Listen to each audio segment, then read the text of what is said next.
Alright, come on Blender. Let's see what you got. Yes, it finished! 1 frame, only 16 hours. Okay, so let's see, per frame, 16 hours for a 1000 frame animation should get done in about 6 months, which is before Christmas. That's alright. Let's do it.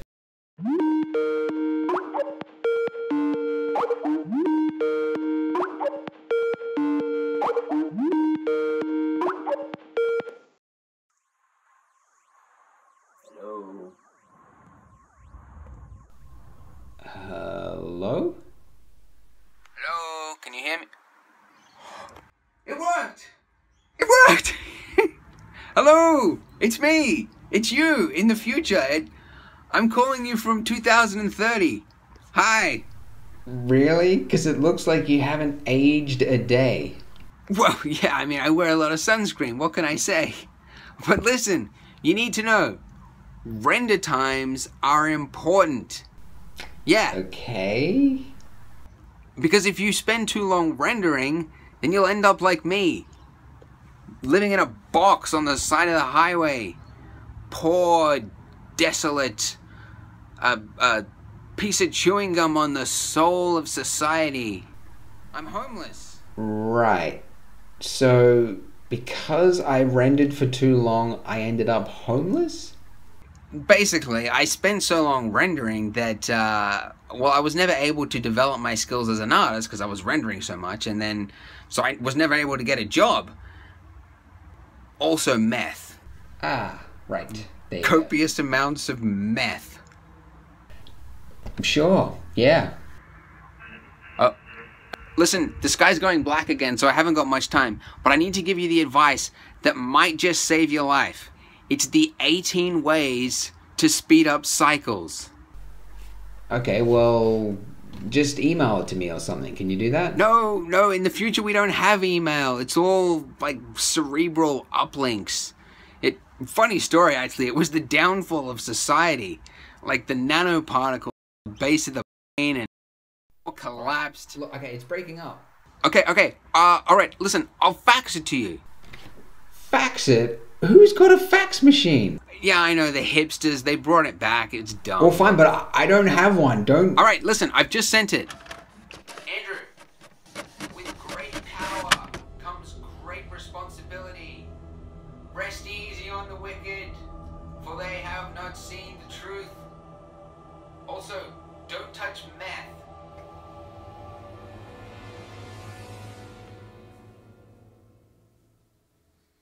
It's weird, but helpful, you know? The best kind of weird.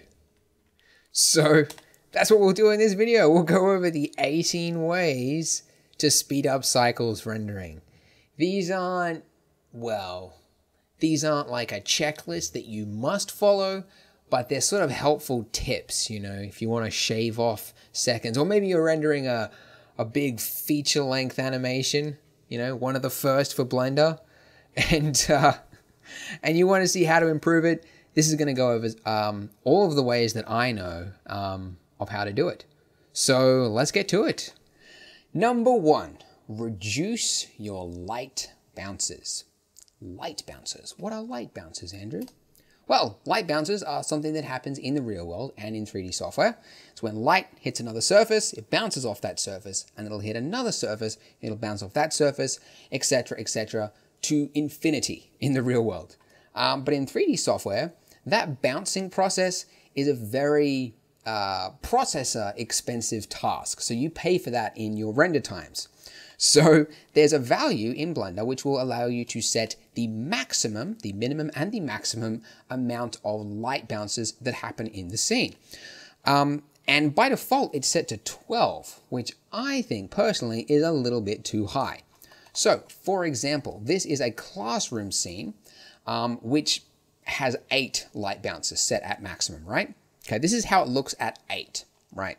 Now, what I'm going to do, I'm overlaying a grid over here, and we've got along the x-axis the number of bounces. And what I'm going to do is I'm going to cycle through these bounces here, and in the background, the render is changing with this graph, okay? It's an interactive demo, right? So you can see that up until about 4 light bounces, there's no difference. No difference at all. And that's basically, my guess is, there wasn't actually any extra light to bounce around, so 4 was the maximum.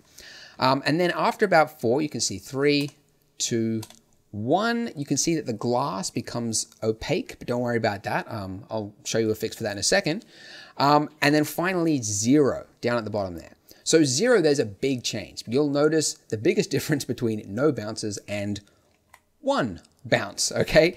So in my opinion, other than the glass, you don't need anything beyond 1 light bounce for this scene, which means you can save a considerable amount of time. So instead of going from 8 light bounces, if you went to 1, you'll be rendering at 48 seconds instead of 95, which is a huge savings. Now, I know you're probably thinking, hey, yeah, but that glass looked really horrible there, so we still want the glass to look nice. Well, actually, the settings over here, these are the bounce settings. This is where you would change it. So these are the broad values here, the maximum, minimum for the whole scene, but you can also set it individually for your transparency and your transmission and all the different ones there. So all you would have to do is just set these diffuse and glossies down to 1, and then just make sure that the transparency is set to at least 3 or 4 or something like that.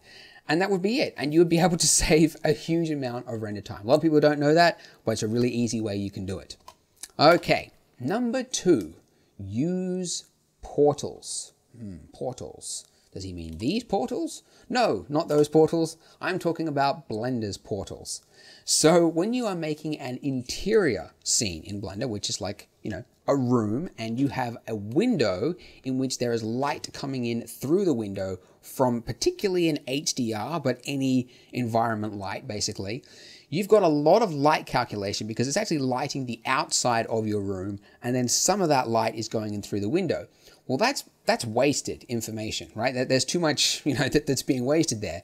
So what you can do is over the window, if you place one area lamp, and then in the lamp settings, if you check a box that says portal, what that will do is it will tell Blender essentially where the window is. So make sure that you get the light in through here and don't worry so much about the rest of it. It's huge. Once you see it, have a look at this.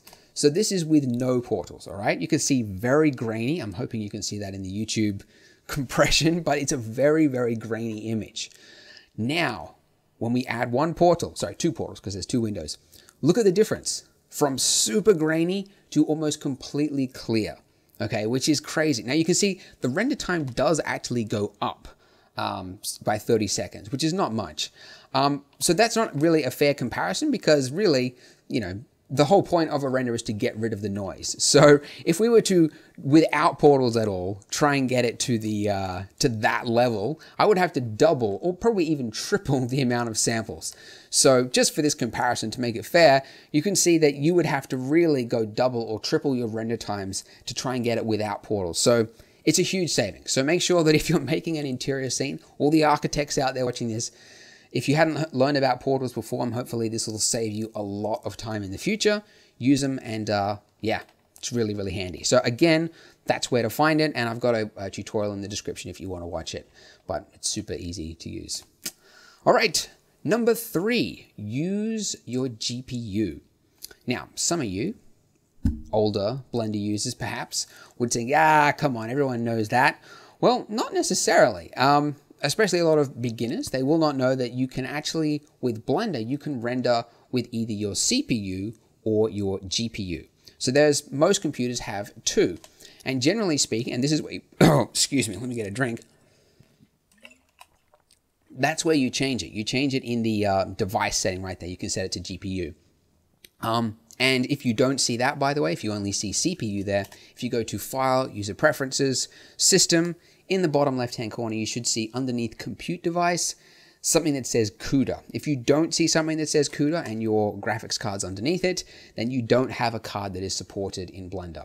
Right now, AMD is not supported in Blender. So, I mean, they're working on it. I just don't know when it's going to happen. So, NVIDIA, yeah, you would see it there.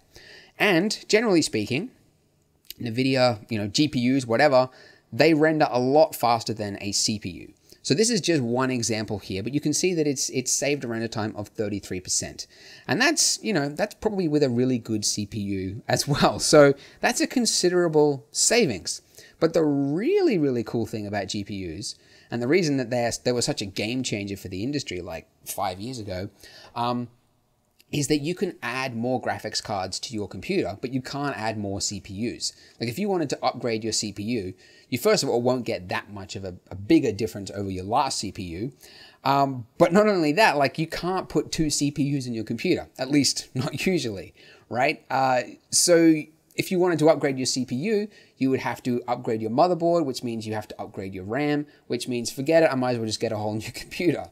Whereas a GPU can be taken out and put into another computer, no problems. So it's a very easy investment. If you want to halve your render times, you can purchase 2 graphics cards and it will render it in half the time because it's a linear sort of growth. So 3 graphics cards, 4 graphics cards is going to render 4 times faster than 1 graphics card. So yeah, it's a huge, huge thing. So make sure that if you've got a GPU and you can use it whenever possible.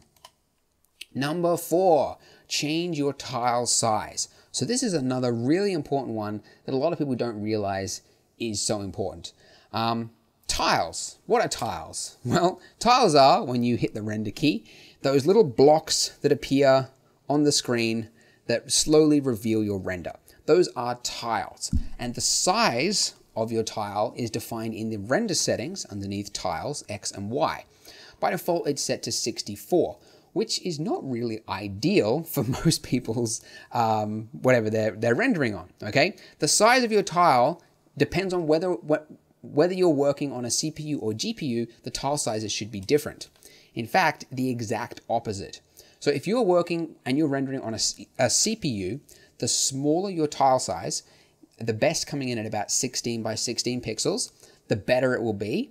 If you go larger for CPU, the worse it will be. And on GPU, it's the opposite. The larger your tile size, the better the renderings will be. So you could see that you could considerably, like if you accidentally were rendering at a really small size on the GPU, you could take forever to render the scene because you've got the wrong tile size, right? So you can have huge render time improvements just by changing the tile size. As a general rule of thumb, smaller tile sizes work better for CPUs. I just use 16 by 16 every single time. Works for me. And the bigger tile sizes for GPUs, maxing out at about 512 by 512, generally speaking, is better. Now, different GPUs, different tile sizes will work better. I've heard that like different architectures for NVIDIA, like a Kepler card or a Tesla card, some of those use better with like rectangle shapes. I don't know why. But just when you get a new card, just do some tests and figure out what your optimal size is for your card, because that'll save you a lot of time in the future. All right, I've got to get another drink here. I think this office is really dry. My throat's getting raspy. All right, number 5, reduce your samples. Yeah, you might say, duh, you got to reduce your samples. But, okay, first of all, what are samples? I know a lot of you do, but let's talk about samples. Samples, most of you know as that grain that appears over your image, okay? So the whole point of rendering is to try to reduce that grain, and you do that by increasing your samples, which you can define in your render settings right there. So obviously, the higher the render sample amount you set it to, the longer your render times are going to be.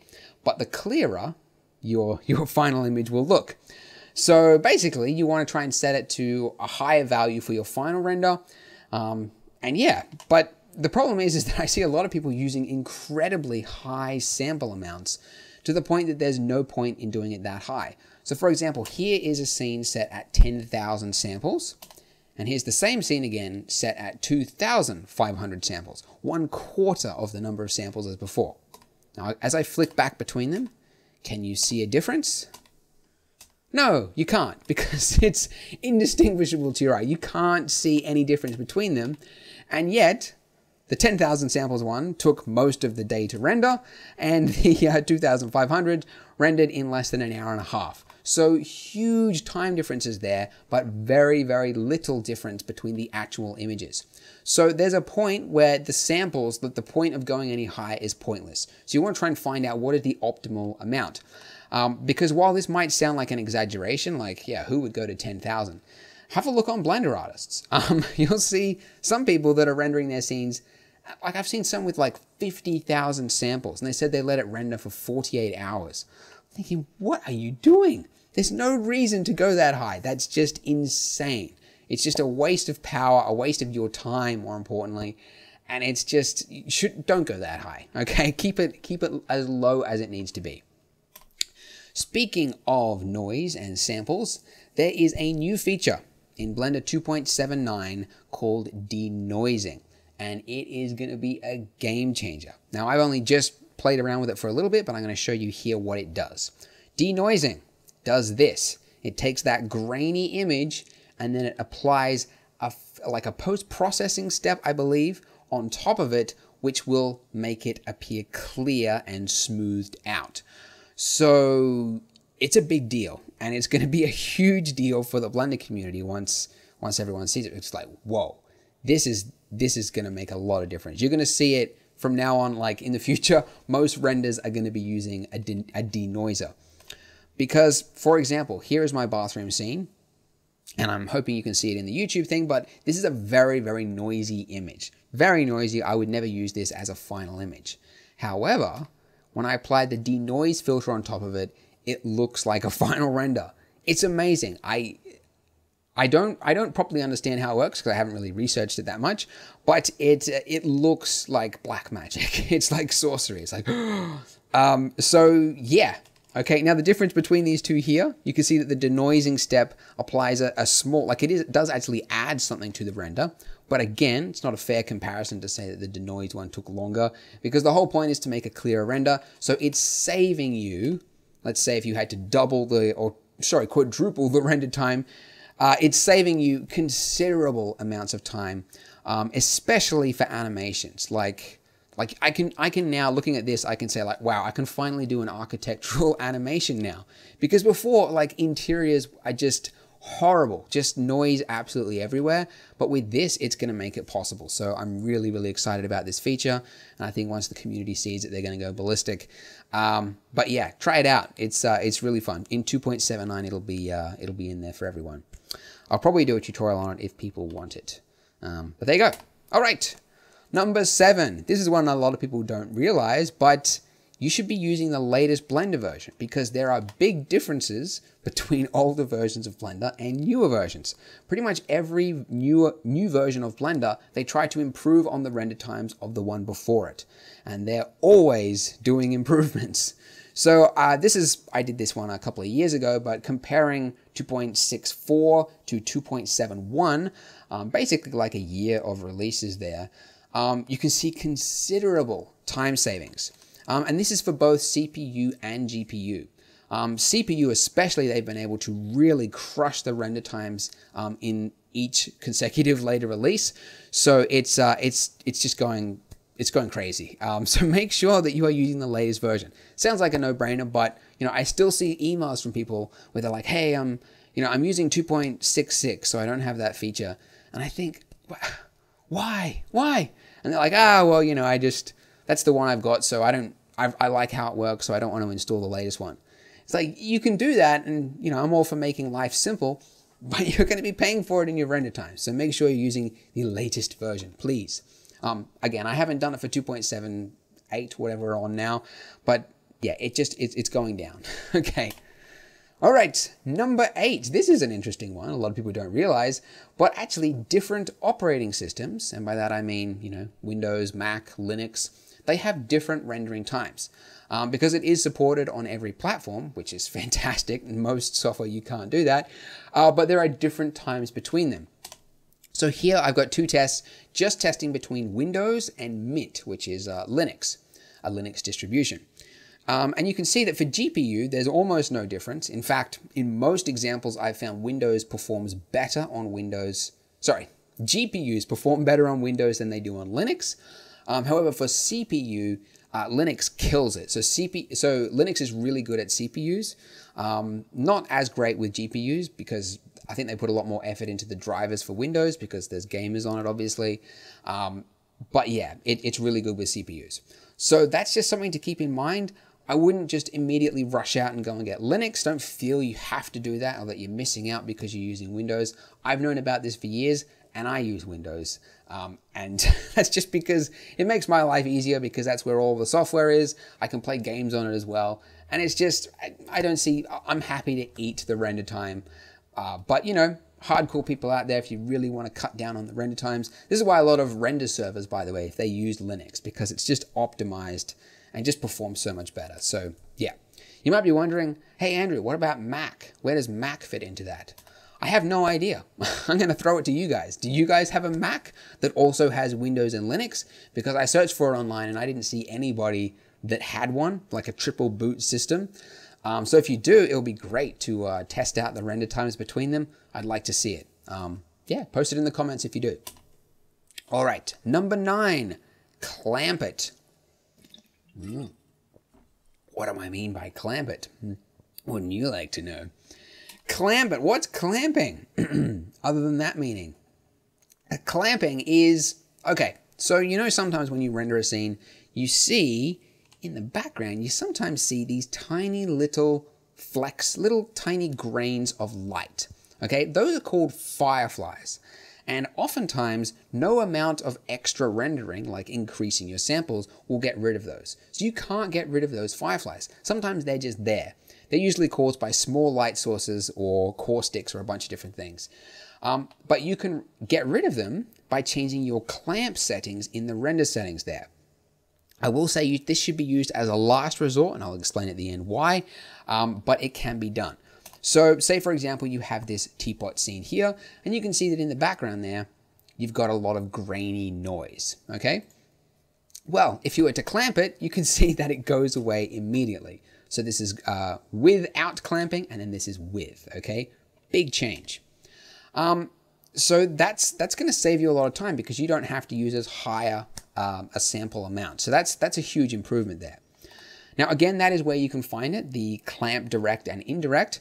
However, I use it as a last resort. So to me, I use it like a get out of jail free card. If nothing else works, that's when I do the clamping. And the reason I don't use it all the time is that by clamping, it's going to bring down the values of, yes, the fireflies in the background, it'll clamp those values down, but it will also clamp down every other value in your scene. So you can see with this teapot here, the difference between them, I'm losing some brightness in the rim there because when I clamped it, I had to get rid of some of that brightness in the teapot, which I didn't want to do, but I had no choice.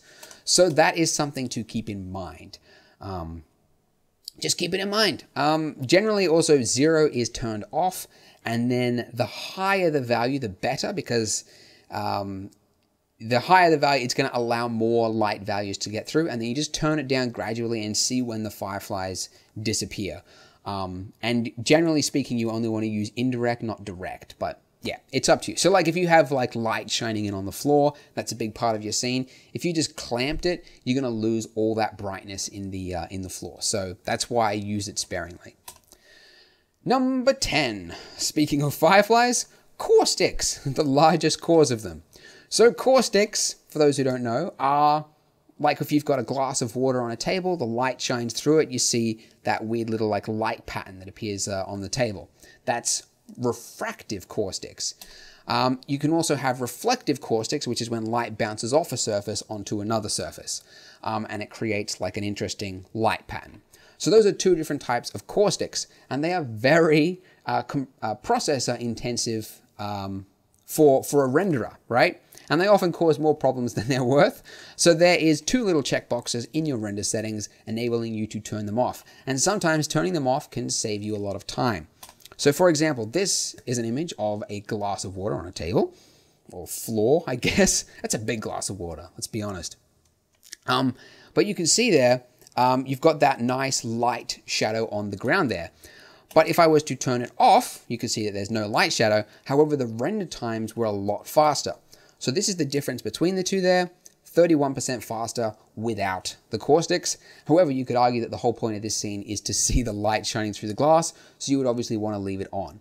But honestly, for a lot of scenes, it's more trouble than it's worth. And for probably 95% of all my renders I've ever done, I just leave it turned off because it's just so commonly the cause for those fireflies to appear in your scene. I just don't like it, and I don't see the point in it most of the time. So I usually leave it turned off. But there you go. Okay, so number 11, let's talk about object instancing. What is object instancing? So say you have one tree like this, right? And you want to make two trees. So you take that tree, you hit Shift D, and you duplicate it. Now you have two trees. However, as well as two trees, you've also doubled up on the amount of memory you've used and your render times as well, because it has to now cache that mesh, essentially. So by duplicating it, I have doubled the amount of information in the scene. Not so great, especially when they are an identical tree. So what you can do is you can use object instancing so that they share the same object data. So for example, with this leaves here selected, if I select these other leaves, Shift select, then hit Control L, here underneath Make Links, if I select Object Data, now up here in the Object Data panel, you can see that next to the object there is now a 2 number next to it. Because there are now two objects using that same object data. And you'll know that they're connected because if you were to edit one of the meshes, like say make that all the way out there, then you can see that they both have that change, okay? But you say, okay, but I've got a number of different objects here, okay? I've got tree branches, I've got a bunch of different stuff going on. I don't want to have to do that every time I duplicate something. Well, if you want to duplicate something, but you want to keep that object information, if you use Alt D instead of Shift D, the same thing happens. You've duplicated the tree. However, it's automatically made them share the same object data. So this means a lot for your final render. So this is a very simple scene with a bunch of trees on it, and this is with them set to single users, meaning I duplicated them the wrong way. I did Shift D instead of Alt D, okay? They're all spread out there, okay? You can see that the render time is 2 minutes 42 seconds and 6 gigabytes of RAM, which is an incredible amount. However, if it's instanced, I halve the render time and I decrease the memory used by 100 times almost, just by using instances instead of actual like single objects for each one. So huge savings there. And I'm ashamed to say it took me like 6 years of using Blender before I even realized that object instances were a thing. So don't feel bad if this is the first time you're finding out about it. I'm hoping it's news to a few of you out there.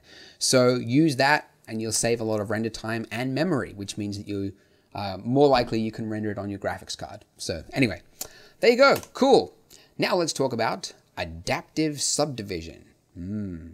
Sounds technical. Well, this was something that, again, is a very new feature. It only came out, I think, in the last release or two. But what it allows you to do is say you have a scene like this, where there's a lot of depth in your scene. So you've got stuff that's in the foreground, and you've got stuff that's in the background. So a lot of nature scenes, interiors, all that kind of stuff, they have this going on. Well, the detail that you need to see in the foreground is different to the amount of detail you need to see in the back. The background, you can get away with very low poly objects, but in the foreground, you want to have higher poly objects. So adaptive subdivision allows you to do that. You just check one box in your modifier settings there to use the adaptive subdivision. And now it will subdivide it depending on how close it is or how far it is from the camera. And that has big savings for your render times. So check this out. This is with it turned off, okay? Renders in 21 minutes, uses 12 gigabytes of memory. Now, with it enabled, it's 14 minutes and it's used a fraction of the amount of memory. Okay, huge amounts of saving there. So this is why I was so excited when it came out. I made a whole tutorial on it, by the way. If you want to see it, it's in the description. You can check it out. But it's such a huge feature. So yeah, it's really important. So especially for nature scenes, do make sure that you make use of this new cool feature.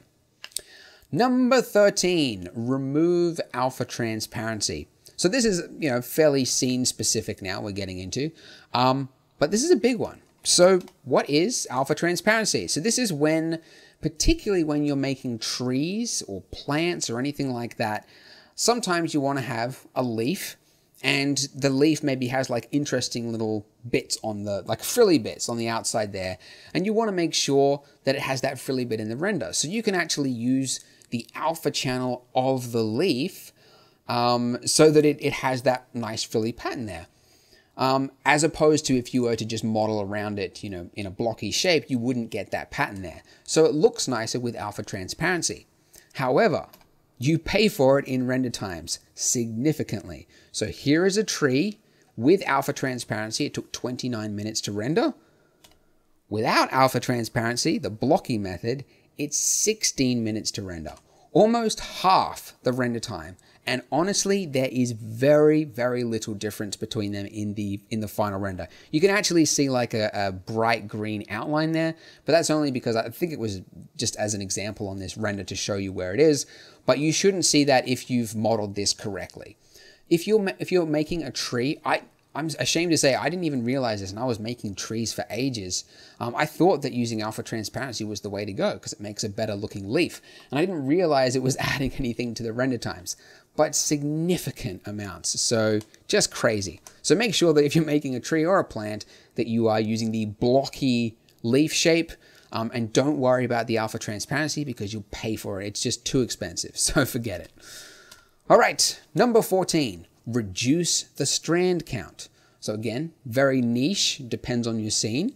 But strands, basically, it's the particles. So it could be grass, it could be, what could it be? It could be hair on a character's head, or it could be rug on a lounge room floor. It's a very expensive thing to render all that, every single one of those particles, so you pay for it. So this is with 145,000 particles with 5 children's strands for each. 36 minutes. 65,000, however, is 26 minutes.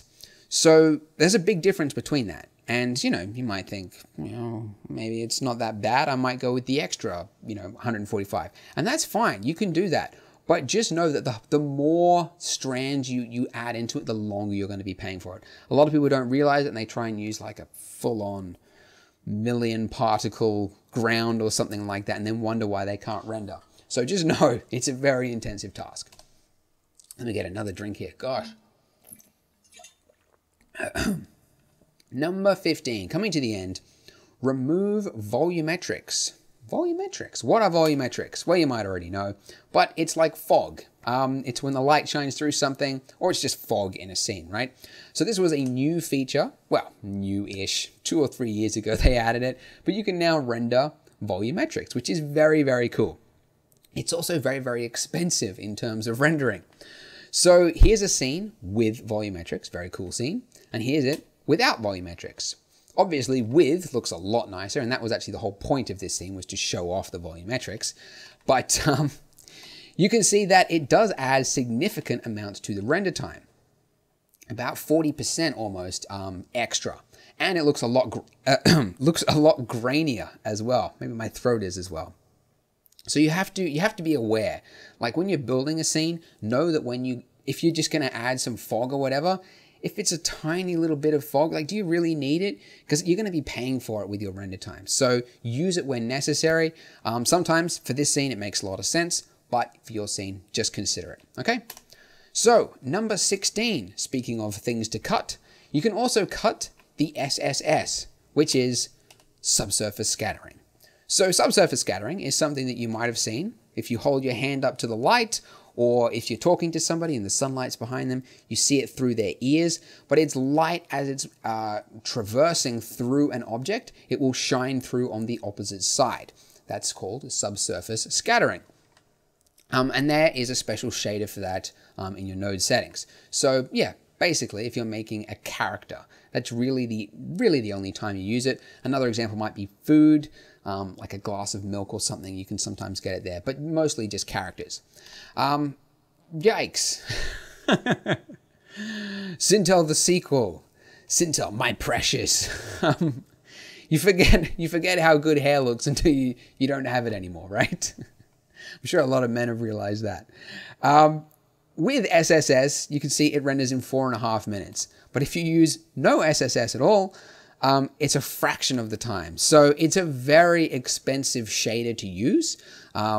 So I would agree that it does actually look better with subsurface scattering. If you don't use it for a character, the skin sort of looks waxy. No, not waxy. It looks like hard concrete or something. Like you really need some light to be passing through it. So yeah, I would say that you do need to use it in this case. It is a lot to pay for though. So, when useful, you can use it. Otherwise don't. All right. Number 17, enable MIS. What is MIS, you might ask? It looks like MI5, but it is not the same. Multiple important sampling is what it stands for. It's in the world panel, right down there, a little checkbox sort of hidden there, and there it is. What does it do? Well, if it's turned off, your scene might look like this. If it's turned on, your scene might look like this. Now, this is really only applicable if you have lit your scene using an HDR environment light, because I believe what it's doing is it's taking it from an HDR with all its thousands of pixels and trying to find the light values of each one. And I think when you enable it, it tries to average it, so you don't get that noisy, some parts dark, some parts bright sort of mess going on. It tries to average it, I believe. Don't quote me on that. But it has a huge impact. And yeah, I believe it's now turned on by default, but it used to be like this hidden secret that some artists knew about. And when they turned it on, they were like, whoa, my scene looks so much better. But now I think it's turned on by default. So it's not as cool anymore. You can't impress too many people with it. But for a while you could. So if you are rendering with an HDR, got to make sure that one is checked. Otherwise it's going to look awful. I mean, basically, it looks broken if it's not enabled. So it really shouldn't be called a performance improvement. It should be called like, is it right? Yes or no? With it checked, it is correct. So anyway, finally, the last one to leave on, because there was 18 cycles improvements we were going to talk about. These are the small performance improvements which you can find in your render panel underneath performance. So these are the use spatial splits, the use air BVH, save buffers, and the persistent images. Now, here's the thing. Maybe you might have noticed this as I was cycling through it, but in these examples, I didn't actually find for these checkboxes to actually make an impact. The first time we ran these tests, we were able to see an improvement. We did it for a different scene, and we rendered like one frame, and then we stopped, did another frame, and we were able to see an improvement. However, then I recorded the start of this video, and I called it the 18, ways to improve cycles or whatever. And now, I did some retests halfway through, doing this tutorial, and then I wasn't able to reproduce it. My point being is that these small performance improvements supposedly are supposed to improve the performance of cycles, but I haven't actually found that to be the case. I found it to pretty well stay the same whether their boxes are checked or whether they're not checked. Spatial splits, I've been told, is supposed to increase your memory slightly with a decrease in render speed. I didn't find that. I found that render speed was about the same. By the way, if you see like 2 seconds plus 1 or 2, whatever, factor that as 0 improvement or change, because the system, if you re-render a thing twice without changing anything, it can usually come within a hair of that anyway. So it's basically the same, no difference. Use hair BVH. Maybe 5 seconds faster with more memory. It was actually supposed to be, when you check use hair BVH, it's supposed to use less memory. So I found it to be the opposite way with that one. Not great. But I spoke with Andy Koralczyk on Twitter, and he said he heard from Sergey that this is really only impacts it if you've got motion blur. So say you had grass blowing in the wind like that, and there was motion blur. For Agent 327, his hair was moving or whatever, and apparently that really taxed the render times. So this was supposed to solve that, or it should solve that, right? But I wasn't able to replicate it. Sorry to say, I wasn't able to do it. Save buffers. I've since learned, Andy told me that this was really only applicable to the Blender internal rendering engine, and that cycles it won't make much of a difference, which explains why I wasn't able to get much of a difference from it. It was supposed to cache your image textures somewhere so that it's then able to reference them faster for your extra frames then on. I didn't find any improvement.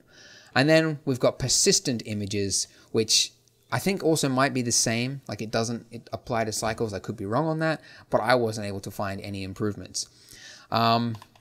So yeah, so these, I mean, I feel bad ending on such a low note. Like I wasn't able to replicate this stuff, but I do want to include it because it looks so important. And you see this stuff in the performance settings, and you've probably wondered, like I've wondered, what do these buttons do? Should I leave them checked on, checked off?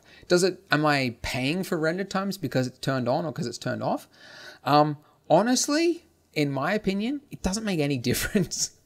Probably 9 times out of 10, the scene that you're rendering is not going to make any difference. When you're doing a production, like they were doing for Agent 327, you probably come across like 1 or 2 frames where it just crashes, or you get horrendously long render times for this specific object. And that's where having a guy like Sergey, the developer, on your team to go, oh, you've got to check the hair BBH box, right? That's when it's applicable. But I think for the everyday artist, I mean, this should really be hidden almost in like the user preferences, because it's that, I feel like it doesn't make that big of a difference to anyone. In my opinion, that's just my opinion. But yeah. All right, we discussed a lot. Let's round it off. We discussed a lot in this little video. The summary is on blenderguru.com. You can click the link below. That's what it says behind my shirt and microphone. Link is below. So I'm going to put the whole summary up there with images and everything, so you can just reference it in the future. You don't have to listen to my voice all over again. You can just reference it on there. Now, if you look at this and you think, boy, Andrew, that sure is a lot for the user to take in. Like, why don't those stupid Blender developers pull their head out and turn this stuff on by default, or make it automatic, or something like that? Here's why. A lot of these things you might seem like a no-brainer. Like, hey, everybody should be using GPU. Well, not everybody has a computer that supports GPU. A lot of features don't work with GPU, so having it on by default isn't a good idea. Other things like portals, how would Blender know whether you've got an interior scene or an exterior scene, where the light's coming from, etc.? Some of these things you just have to... It's when you're building the scene, it's only the artist that's building it that can know that this particular thing is useful. Yes, it's true. Some of this stuff you would never know unless somebody told you, but I think that's part that comes with the territory. Some of it is becoming automatic, like for example, use optimal tile size. Ton told me that that's going to be in 2.8 or 2.79. But yeah, that's going to be automatic. So hopefully you shouldn't have to touch that in the future. And then there's other stuff like use denoising. You could argue that should be an automatic feature, but you could also argue the other way, that it blurs things and, so you might not every artist needs it on by default. So the whole like default argument isn't as clear cut as it sounds. So some of this stuff you do just have to know. So that's why I'm making this video, because it's a common question a lot of people have. How do you improve render times? And some of the stuff you just don't know until you find it. So, and the other thing is that a lot of these things here, you don't have to do every time you make something. It's just like some of this stuff like volumetrics, SSS, object instinct, all that stuff. That's stuff that once you know it now, when you make a scene in the future, you'll know like, oh, if I add fog to this, I'm going to pay for that dearly. So I might not do that, or something like that. Like, you don't have to go through a checklist every time you render a scene, or maybe you'd want to do that anyway. But yeah, you can just know about it. So as an example, this is the scene that I started with on the first slide. Let's say I finish this scene and now I want to do an animation. I want to make the camera fly through the scene. Now, if I was just doing a still, thank you, Pomodoro, I probably wouldn't worry about doing all 18 of these. I would say, you know, if I can render it, who cares? I'm just going to render it overnight. I'm going to come back. It's going to be fine. If I'm doing an animation, it could mean the difference between a 2-month-long render and a 5-day render or a 5-hour render. I don't know. Animations are so, like, it's just, obviously, it's multiplied exponentially. Is it exponential? Whatever. The performance improvements you can make, like even down to fractions of a second, can have big impacts over a, you know, feature-length film. So for something like this, I would go through my checklist and I would say, all right, looking at my scene here, can I reduce the light bounces? Yes. Doesn't need portals. I will make sure I use my GPU if possible, make sure I'm using the optimal tile size. I don't need to worry about clamping or reducing the samples because they're already optimized. Denoising, yes, I want to make sure that I smooth it out instead of, you know, having heaps and heaps of samples. Make sure I'm definitely using the latest Blender version. That's just a no-brainer. Object instancing, absolutely. If I had, for all those duplicate cherry blossom trees there, if for each one of those they were individual single user objects, I probably wouldn't even be able to render it. It would be so overblown in the memory. So definitely make sure I'm using that. Adaptive subdiv, definitely for the ground and rocks and things like that. I want to make sure I'm using that. Alpha transparency, absolutely make sure that's eliminated from all my nature objects because that's a very common scene where you would see it. Strand count, make sure I'm using the lowest amount of grass possible. Volumetrics, here's an example of like volumetrics, like there's fog on those mountains there. Do I really need true volumetric fog, or can I get away with doing it in the compositor, like a fakery sort of thing, where it's not entirely accurate, but I wouldn't be paying for it as dearly. Doesn't need SSI because it hasn't got any people in it, basically. MSI turned on, yes, if I'm using an HDR and those small performance improvements, right? That's sort of the checklist that I would run through as an artist if I was doing an animation. Not every single scene that I make, I go through this. It's not like, you know, a flight manifest. You have to go through all the checklists before you take off or whatever. It's only if you absolutely need to. Give me a like. No, thank you for watching. Essentially, this is the end.